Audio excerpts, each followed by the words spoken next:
I am very delighted to be among the first 11 in the first shortlist of the Nigerian Prize for Literature, because the Nigerian Prize for Literature is very important to not just Nigerian literature, but African literature and literature in general. Because for what it's worth, it's one of the most prestigious literary prizes in the world.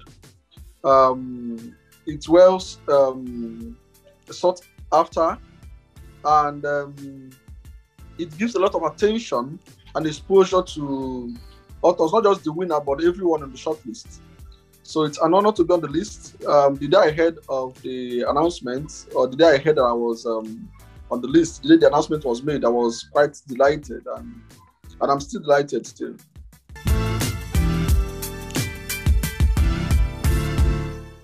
Colors of Hatred, I was inspired to write Colors of Hatred by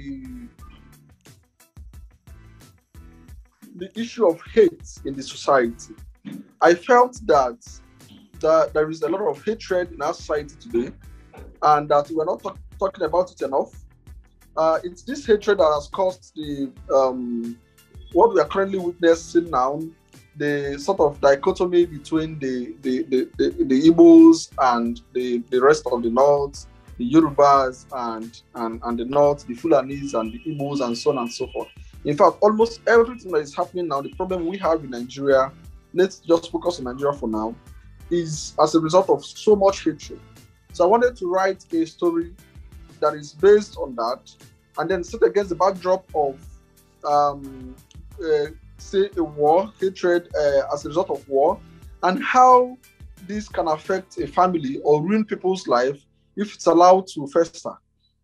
So I set the story against the backdrop of the Sudanese war, and then the dictatorship of the past regimes in Nigeria, and how this hate as a result of the war and then the dictatorship affected this particular family in the story, and how it was allowed to fester, and then it destroyed them at the end.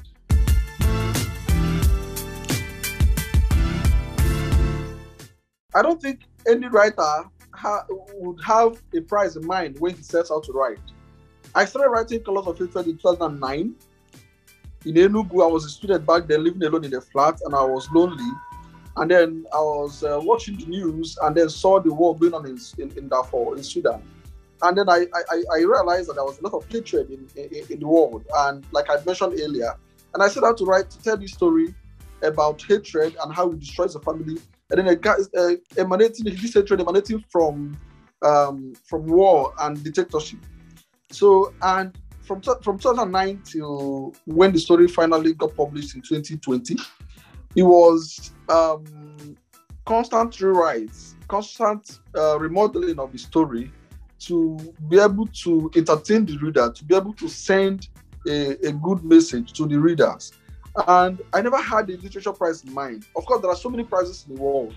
In fact, when the decision to submit it for the prize came, I wasn't the one that suggested it was to be submitted. It was my publisher that reached out to me and a few of the other authors in their list to say, okay, we are submitting your stories for the Nigerian Prize for Literature. And then I forgot that it was even submitted because of the COVID and all, until the day I got a call that it was on the list.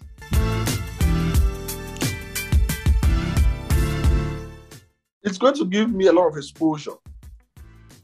I've had a few friends who won the prize, like Chika Onigwe, like Judy Dada, like Abakadam Ibrahim. And it's about Urobi when he won, even though he won posthumously. As at the time he won, I was an intern at Abik Books, Enugu, that published him. So I know that winning the prize gave Isaba's work a lot of exposure, because I was interning at the publishing house then, and there were a lot of people coming to order the book. So I know that winning the prize would give me, as a writer, a lot of exposure, and more so my book. So it's going to be a great thing if I win, because again, the publisher will also benefit, because it also not just giving the exposure to the book, to the writer, it also gives a lot of exposure to the publisher.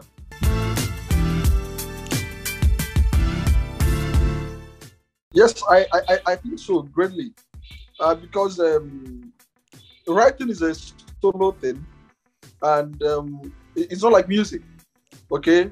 Where when you produce a song, even if it's a single, and it's selling, people can download on Spotify and many other online streaming platforms, and then you're getting money, and you go for shows, and then you are paid millions to entertain people, and all of that. Writing is difficult. First, when you write, it could take 10 years, for instance, like in the case of Colors of Hatred, and then you write all by yourself in your house. Then you start looking for publisher, and then the book, if you are lucky to get a publisher, you start making some little money. Okay, aside this, there is no other way for the writer to make money unless he is engaged in other endeavors, say he's employed or self-employed, and so on and so forth.